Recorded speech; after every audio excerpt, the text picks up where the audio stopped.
Boa noite, irmãos. Que a paz seja convosco. Você que pode estar aqui conosco, você que está através da live, como o nosso pastor já falou, sem mais delongas. Filipenses, capítulo 1, verso 21.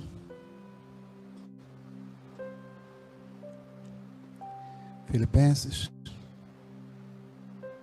capítulo 1, verso 21.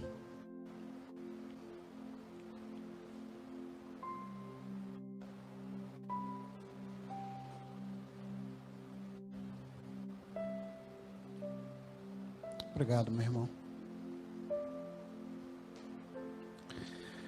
Filipenses, capítulo 1, verso 21, diz assim, assentados mesmo. Porque para mim, viver é Cristo e o morrer é lucro. Vamos repetir? Porque para mim, o viver é Cristo e o morrer é lucro.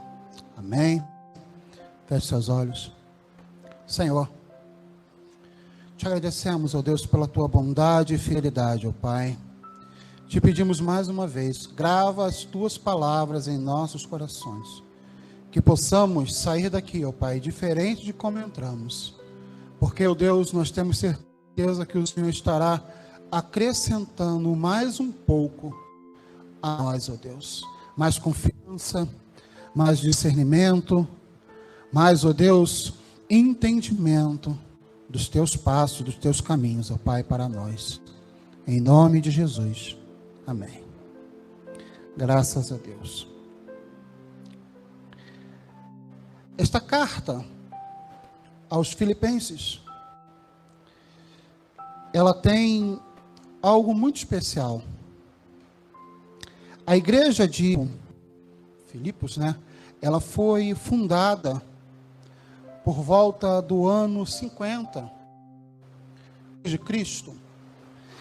Primeiramente, ela tinha um outro nome, mas quando ela foi tomada por Filipe II, rei da Macedônia, ele a ampliou, mudou algumas coisas e, como era costume de muitos reis, exaltou o seu próprio nome na cidade, colocando o nome da cidade em homenagem a si.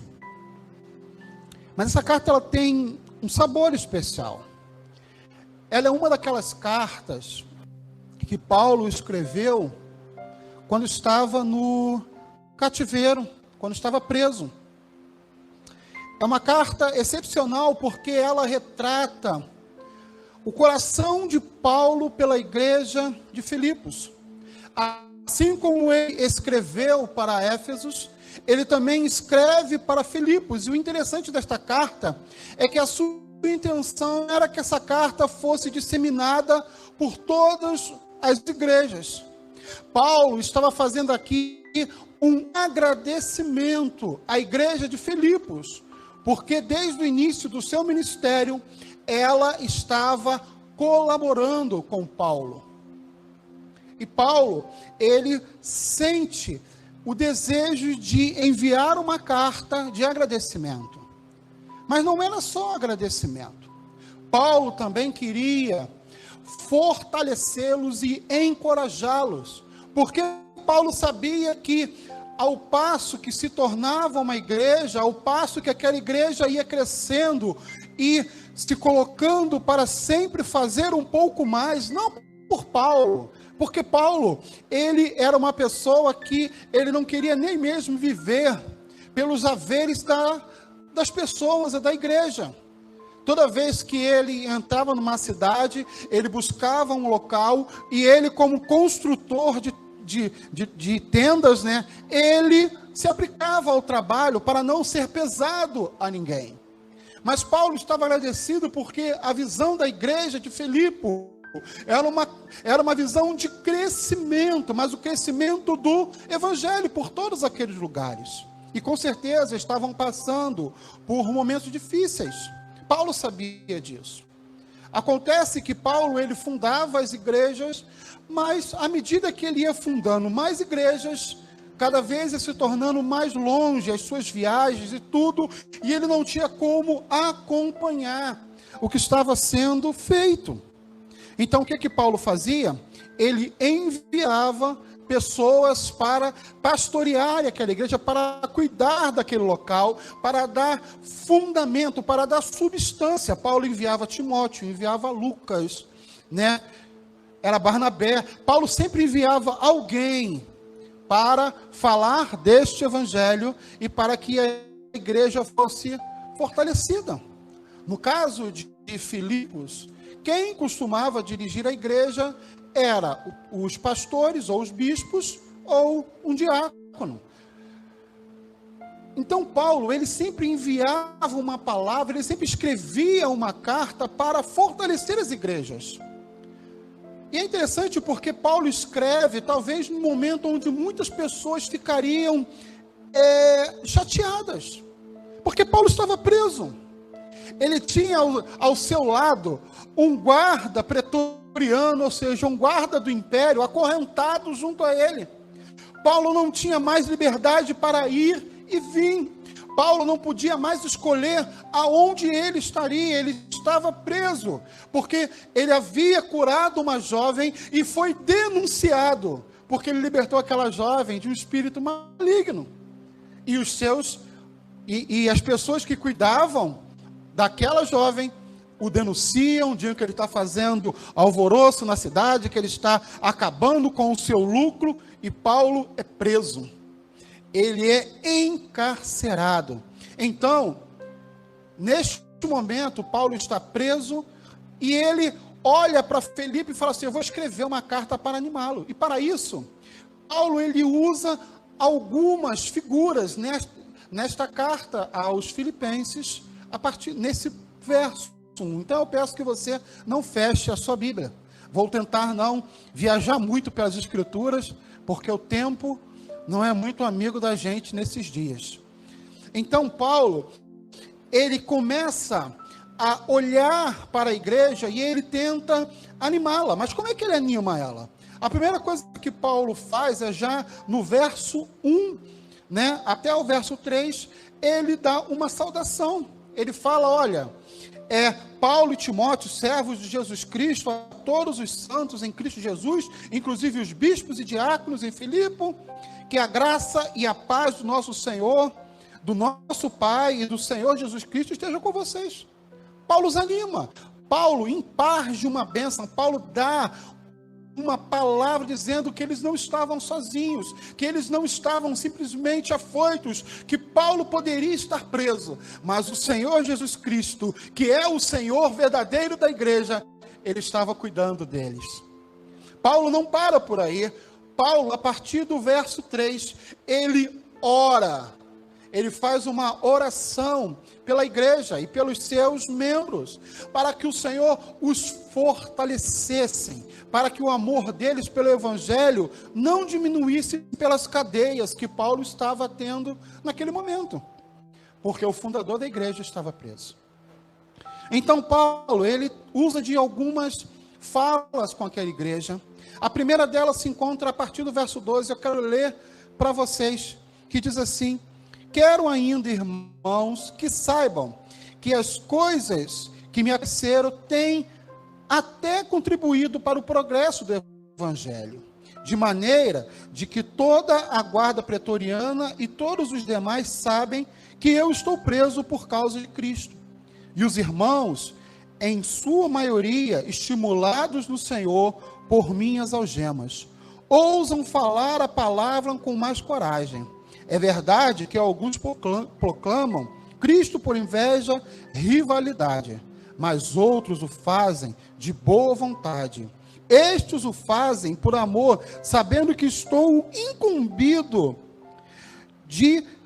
da defesa do evangelho. Aqueles, porém, pregam Cristo por interesse pessoal, não de forma sincera, pensando que assim podem aumentar o meu sofrimento na prisão. Mas que importa? Uma vez que de uma forma ou de outra, Cristo está sendo pregado, seja com fingimento, seja com sinceridade. Também com isto me alegro, sim, sempre me alegrarei. Paulo está dizendo assim, olha, quando eu olho para o passado, eu não sinto amargura. E quando eu olho para o presente, eu fico feliz. Como é que uma pessoa pode falar que está preso, algemado, na cadeia, injustamente, né? Nós ouvimos aqui, domingo passado, quando você faz alguma coisa e você comete um crime e você está preso, você sabe que você está lá porque você cometeu um delito. Mas quando você está em sinceridade, não há uma rusga que possa te prender e você está preso, aí sim nos prova qual o sentimento que há dentro de nós. Como é que nós suportamos isso? Então Paulo fala que ele não sente amargura do que ele quando ele olha para o passado e sente alegria quando ele olha o presente. Por quê? Porque através dos sofrimentos que ele teve, através das perseguições, açoites, prisões, acusações levianas, privações, naufrágio, fome e frio. Ele fala que ele ajunta tudo isso num balaio só. E ele diz, todas essas coisas, simplesmente contribuíram para o progresso do Evangelho. Sua prisão, longe de interromper ou limitar o seu ministério, ele atribui que por causa dessas cadeias, ele teve novos horizontes. E quando nós lemos o texto, nós vamos ver que Paulo ele cita o que aconteceu pelas suas prisões. Ele fala o seguinte, a igreja de Roma foi revitalizada por minhas algemas. A guarda de elite do imperador passou a conhecer a Cristo por meu intermédio. Encorajou os cristãos que temiam a perseguição. Com carta, e as suas cartas da prisão, essas cartas do prisioneiro, elas não ficaram paradas naquele século, elas romperam o século. E como sempre foram, e como sempre serão, são as verdades consoladoras de Deus para o seu povo. As cadeias de Paulo não fizeram que o evangelho fosse menor. As cadeias de Paulo simplesmente aumentaram a perspectiva dele, porque enquanto ele estava algemado a um guarda pretoriano, que era um homem que era da guarda imperial, ele escrevia. E já imaginou como é que aqueles guardas passavam ouvindo do evangelho pelos lábios do apóstolo Paulo, o apóstolo dos gentios? Quantos daqueles homens podem ter se convertido pelo poder que habitava em Paulo? Quantos daqueles homens ouviram o evangelho da própria boca daquele que escreveu talvez 80% do Novo Testamento? Quantas vidas foram animadas, quando Paulo escrevia e falava, olha, você não está sozinho, Cristo está contigo, o Senhor da igreja tem cuidado de você. Paulo falou, olha, isso não me envergonha, isso não limita o meu evangelho, o evangelho de Cristo, isso simplesmente faz que o evangelho se propague, porque as minhas cadeias podem ser vergonhas para muito, mas isso tem sido bom para o serviço do Senhor. Aleluias. Paulo diz ainda que ele olhava para o futuro com uma certeza gloriosa. Acompanhe comigo, a partir do verso 19, porque estou certo de que pela súplica de vocês e com a ajuda do Espírito de Jesus Cristo, isto resultará em minha libertação. Minha ardente expectativa e esperança é que em nada serei envergonhado, mas que com toda ousadia, como sempre, também agora, Cristo será engrandecido no meu corpo, quer pela vida, quer pela morte, porque para mim o viver é Cristo e o morrer é lucro. Aleluia. Paulo está falando aqui, olha, talvez ao olhar para mim você possa ficar, poxa, Paulo está... Mas o olhar de Paulo não estava simplesmente nas suas cadeias. Paulo tinha a sua fé firme em um pensamento. Ele seria libertado.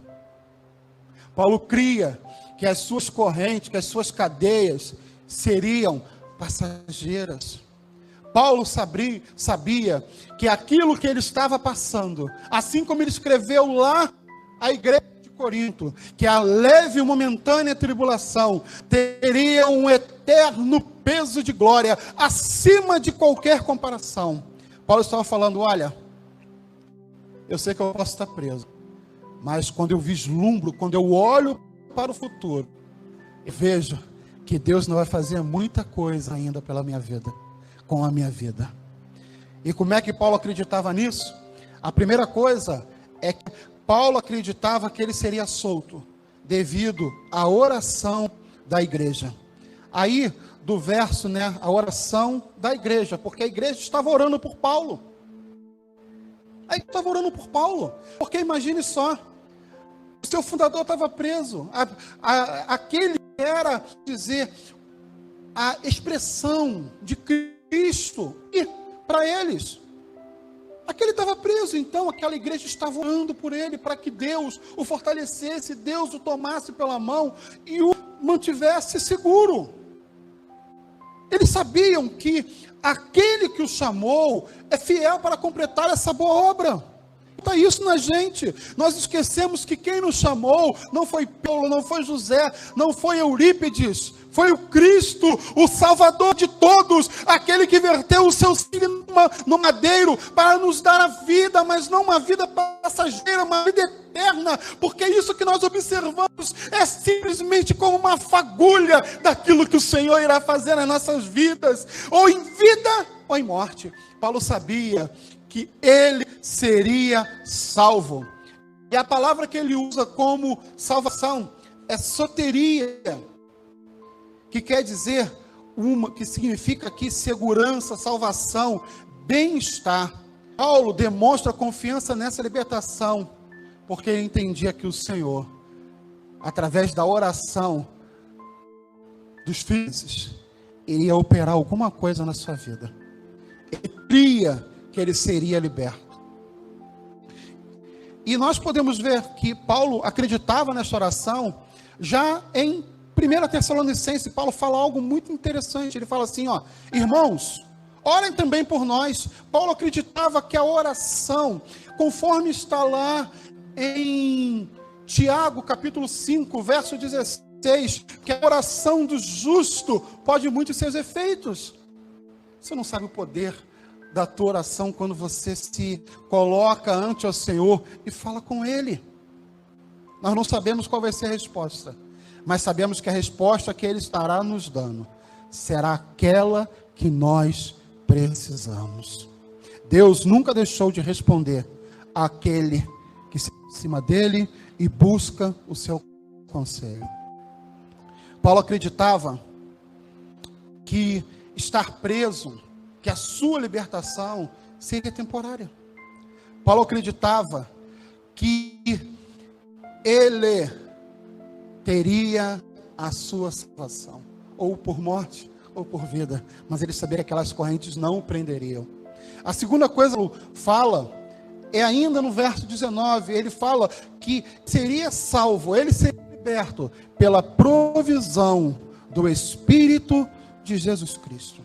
E às vezes quando nós falamos o Espírito de Jesus Cristo, nós temos uma deficiência porque nós não conseguimos entender, as minúcias daquilo que Paulo estava falando, porque nós não temos a compreensão total. É difícil às vezes nós entendermos alguma coisa que alguém fala, simplesmente fala para nós, porque nós não estamos vivendo naquele momento, nós não estamos, é como uma pessoa que viaja para algum local, ela chega e fala, eu conheci lá o Ceará, e o Ceará é assim, assim, assim. Por mais que ela seja exímia, uma contadora de história, nós só conseguimos ver aquilo na nossa mente.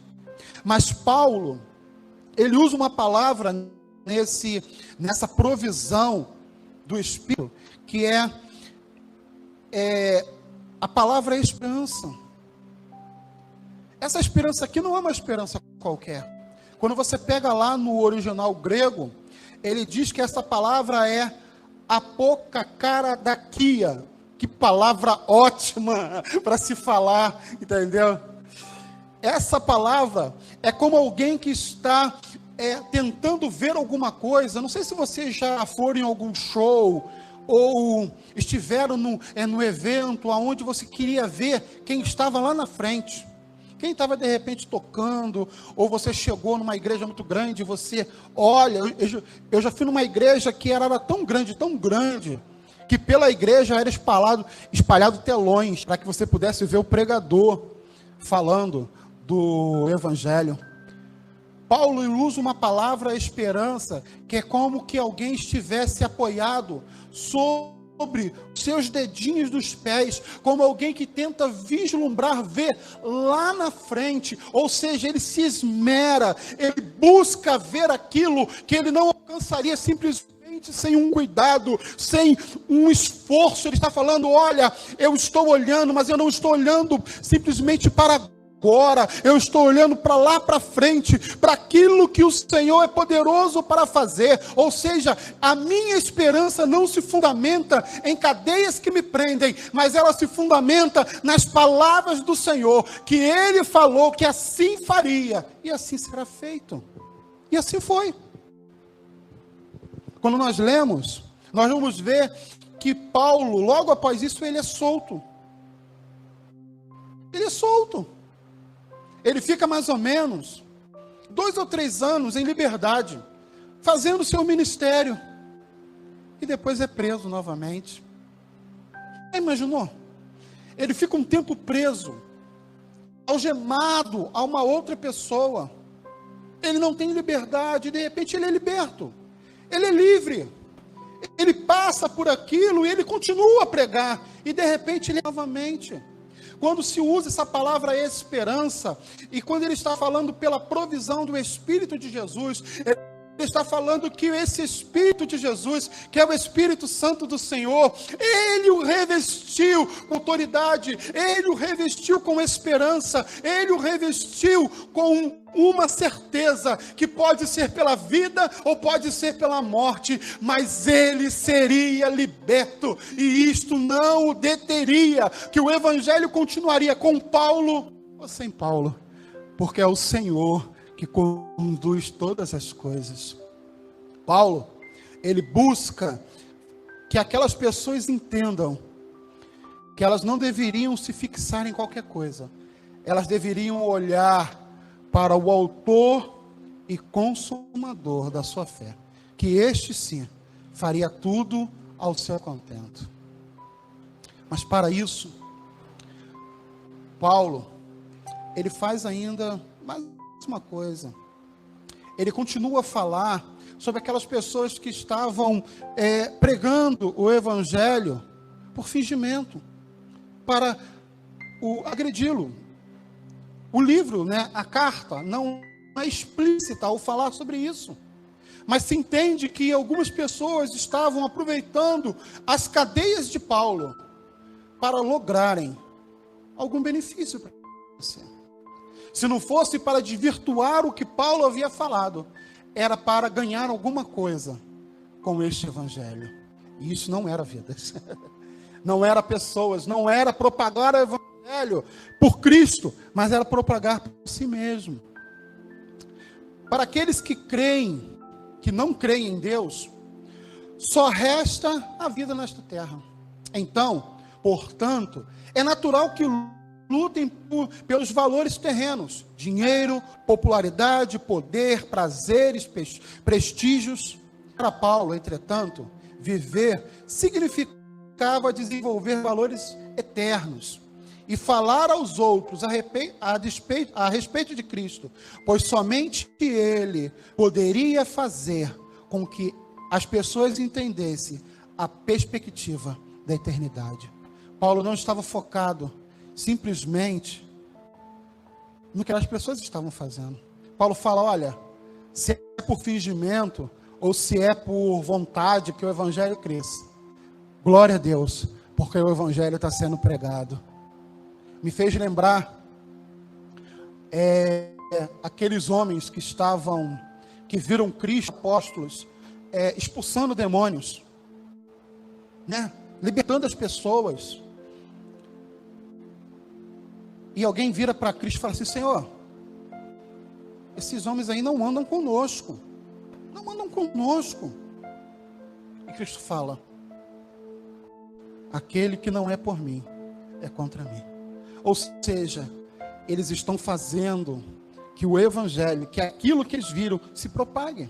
Não estou falando que esses homens estavam fazendo a mesma coisa, mas era o que Paulo entendessem, que o importante era que o evangelho fosse pregado e que as vidas fossem alcançadas. Um certo escritor escreveu o seguinte, até uma redundância, né? O futuro não amedrontava Paulo. O fim da linha não era o martírio, mas a glória. A última cena não era a guilhotina romana, mas o paraíso. A morte para ele não era um fim trágico, mas uma recompensa gloriosa. Morrer não é ir para um sepulcro escuro e gelado, mas era partir para o lado de Cristo. E isso é que Paulo almejava. Quando Paulo diz, porque para mim o viver é Cristo e o morrer é lucro, ele fala, olha, se eu morrer, eu vou estar junto a Cristo, que é o que todos nós devemos desejar. Infelizmente, parece que as pessoas têm esquecido que isso aqui é simplesmente um estágio, é simplesmente algo passageiro, não é algo que você deve simplesmente acreditar que será eterno. Isto aqui não é eterno, irmãos. O Senhor é eterno e Ele buscará a sua igreja no grande dia e a levará para morar junto dEle. É esta a promessa. Às vezes nós nos fixamos, nós construímos mansões nesta terra, nós esquecemos que na verdade o que importa são mansões celestiais. Irmãos, por mais que você possa labutar, crescer, expandir, isto não vai se comparar à glória que Deus tem preparado para aqueles que Ele chamou. As perseguições dessa terra, as provações, os momentos difíceis, as dores, as doenças, aquilo que tem tirado talvez a tua paz, isto não deve ser o teu foco. Você deve olhar adiante, você deve esticar-se e ver aquilo que Deus já preparou para você. Nem olhos viram, nem ouvidos ouviram aquilo que Cristo preparou para a sua igreja. Deus tem algo maravilhoso para você, por mais falar como é maravilhoso, não se compara ao que Cristo está preparando para nós. Paulo não estava preocupado com as suas cadeias. Paulo estava preocupado que o evangelho fosse propagado e vidas fossem alcançadas. Warren Wiersbe, seguinte, cada nome que me apresenta, né, mas eu tenho que falar o nome, senão daqui a pouco eu sou processado por estar tomando a palavra dos outros. Por causa das cadeias de Paulo, Cristo tornou-se conhecido. Por causa dos seus críticos, Cristo foi pregado.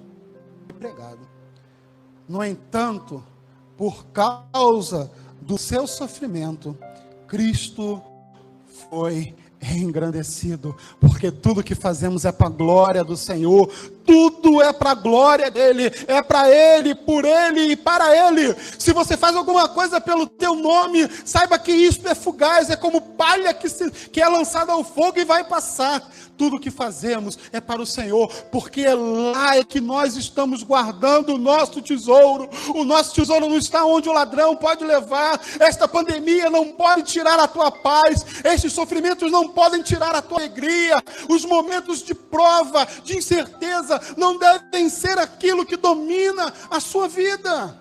Cristo deve dominar a tua vida, a certeza que Ele está contigo.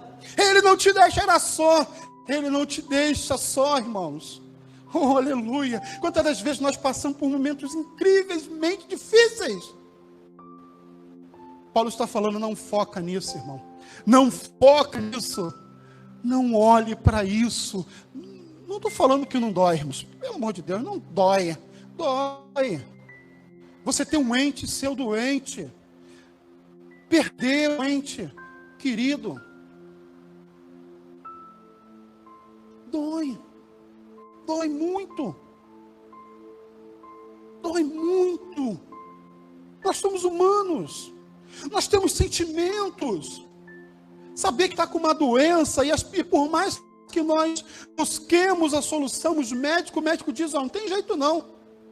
Tu vai morrer.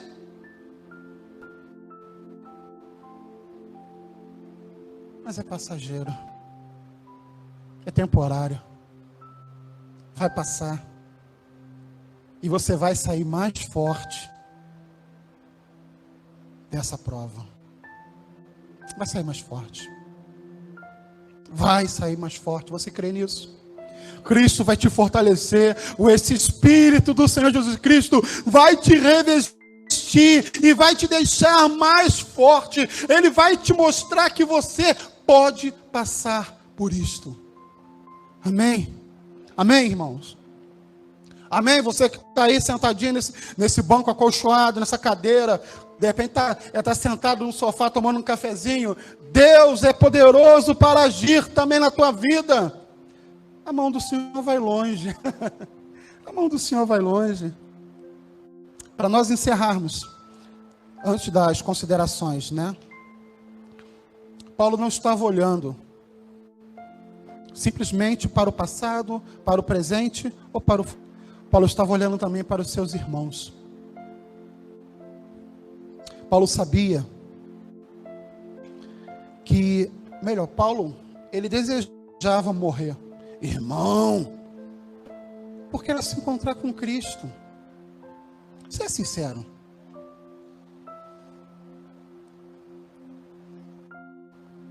Paulo tinha labutado, pregado, ensinado. Então ele diz, olha, o morrer, para mim é Cristo. Eu vou para a glória. E isso é importante, porque diz que Paulo ele tinha certeza da sua salvação. Paulo sabia o que estava fazendo. Ele sabia por que ele pregava. Ele sabia por que ele estava sendo açoitado. Você sabe por que está passando essa prova? Você consegue vislumbrar que de repente aquela pessoa que está te importunando no trabalho, na escola, aquela vizinha chata, aquele vizinho chato, aquele vizinho que liga o som para escutar funk do lado da tua casa, só proibidão.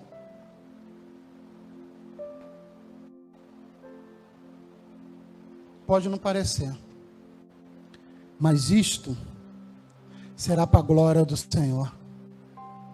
Porque tem gente olhando como você vai passar por isso. Qual vai ser a tua postura? Ele preferia morrer e estar com Cristo. Mas por amor à igreja, estava disposto a ficar. Se para ele viver é Cristo, o motivo para continuar vivo é abençoar os irmãos. Paulo disse, ó, para mim é muito melhor estar com o Senhor, mas por amor a vocês, eu prefiro ficar, porque Cristo vai me usar ainda muito para abençoar outros lugares. Para nós encerrarmos, algumas considerações. Eu tenho meio minuto. Podemos não estar numa prisão, mas ainda assim, muitas vezes, temos motivos para nos sentirmos desanimados. Momentos de indecisão, responsabilidade financeira, conflitos familiares ou na igreja, ou a perda do trabalho. A maneira como agimos nessas situações refletirá a nossa fé. Procure formas, assim como Paulo, de demonstrar sua fé, mesmo nas situações adversas. Quer tais situações melhores ou não, a sua fé será fortalecida. Quando falamos destemidamente a favor de Cristo, ou permanecemos fiéis, Ele, durante essas situações difíceis, quando falamos destemidamente a favor de Cristo, ou permanecemos fiéis a Ele, durante as situações difíceis, encorajamos outros a fazerem o mesmo. Ser fonte de encorajamento, através da maneira que você vive. Tem gente te olhando, e não é simplesmente aquela pessoa que quer teu mal. Tem gente vendo como é que você passa por essa prova, porque de repente ele está passando pela mesma coisa, e ele quer ver como um crente, aquele que se diz cristão. Certo? A pessoa falou que as pessoas estão cansadas de ouvir falar de Cristo, elas querem ver Cristo naqueles que falam. Essa é a nossa melhor pregação, é como nós vivemos, não é como nós falamos. Se você não está pronto para morrer, então você não está pronto para viver. Procure ter certeza do seu destino eterno. Só assim será livre para servir, dedicando sua vida ao que realmente importa, sem medo da morte. Paulo considerava um privilégio sofrer por Cristo. Por causa da nossa natureza, não consideramos o sofrimento um privilégio. Mas se representamos fielmente Cristo com o nosso sofrimento, nossa mensagem e exemplo afetarão positivamente tanto a nós como a outros. Por que você tem vivido? Pelo ouro que perece? Pela casa que hoje você tem, amanhã você pode não ter? O carro? Aquele possante maravilhoso? Paulo estava falando que a sua visão de morte era Cristo, porque ele sabia que seria algo muito melhor estar com o Senhor do que estar nessa terra. Mas se era para estar aqui, que fosse sendo usado por Cristo para falar do seu evangelho e pregando a sua palavra, sendo um exemplo para uma geração perdida e sem objetivos. Mostre a luz que habita em você para todo aquele que te fizer esta pergunta, e para aquele também que vai ficar só olhando. Amém, irmãos? Que Deus te abençoe. Fique de pé, vamos orar. Amém.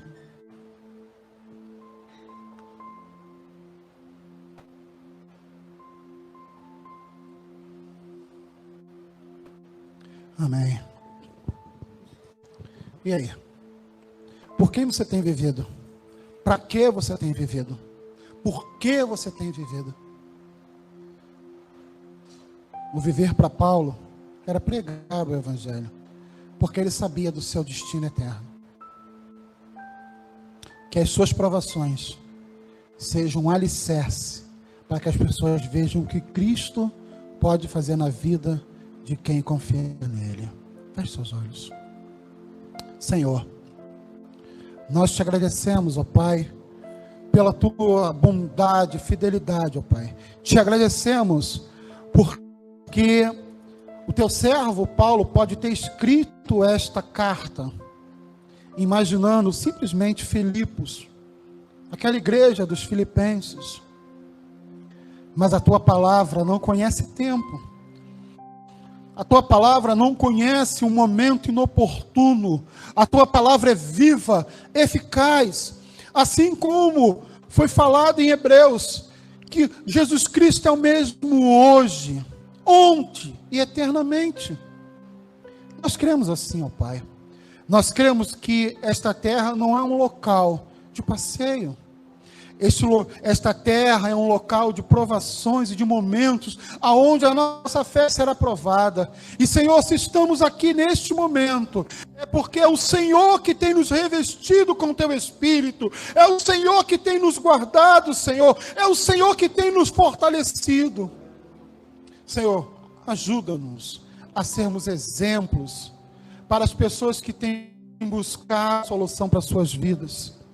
Senhor, que sejamos exemplos para quem te busca, ó Pai, para até mesmo aquele que diz que não interessa o Evangelho, mas que nós possamos estar prontos para sermos usados, ó Pai. Que a nossa vida ou a nossa morte seja para glorificar o Teu nome. Assim nós oramos, ó Pai, em nome de Jesus. Amém.